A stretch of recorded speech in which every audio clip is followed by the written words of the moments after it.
Interviews and நம்ம சாப்பிட்ற food, life style, exercise இந்த மாதிரிலாம் நிறையா இருக்குது. ஸோ நம்ம லைஃப் ஸ்டைல் அண்ட் லைஃப் ஸ்டைலில் எப்படி மாற்றிக்கலாம்? நிறைய பெண்கள் எங்ககிட்ட கேட்பாங்க, கருப்பு கலர் பாடிஸ் போட்டால் மார்பக புற்றுநோய் வருமா, பெரிய மார்பு இருந்தால் மார்பக புற்றுநோய் வருமா, இல்லை குப்புறப்படுத்தா மார்பக புற்றுநோய் வருமானலாம் கேட்குறாங்க.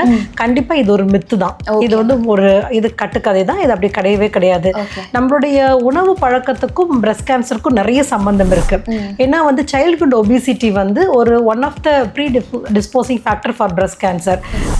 அது நம்மளுடைய உணவு பழக்கத்திலேயே வந்து நிறைய ஃபேட்டி டயட், ஒரு கொழுப்பு நிறைந்த உணவுப் பொருட்கள் எடுக்கும் பொழுது நமக்கு வந்து ஒபிசிட்டினாலையும் நமக்கு மார்பக புற்றுநோய் வரதுக்கு வாய்ப்பு இருக்கு. ஏன்னா அந்த பெரிஃபரல் ஃபேட் வந்து ஈஸ்ட்ரோஜனாக கன்வெர்ட் ஆகும். அது ஈஸ்ட்ரோஜன் லெவல் அதிகரிக்கும் போது மார்பக புற்றுநோய் வரதுக்கான வாய்ப்புகள் ரொம்ப அதிகமாக இருக்கு. நம்மளுடைய எக்ஸசைஸ்க்கும் நம்ம மார்பக புற்றுநோய்க்கும் நிறைய கனெக்ஷன்ஸ் இருக்கு. ஒரு வாரத்தில் 4 நாட்கள் அல்லது 5 நாட்கள் 20 மினிட்ஸ் நம்ம ஃபாஸ்ட் வாக்கிங்கோ இல்லை யோகாவோ ஏதாவது நம்ம ஒரு ஃபிசிக்கல் ஆக்டிவிட்டி பண்ணும்பொழுது நம்மளுடைய மார்பக புற்றுநோய் அளவு வந்து கிட்டத்தட்ட ஒரு 40 to 50% குறையுதுன்னு சொல்லிட்டு ரிசர்ச் சொல்லுது நமக்கு.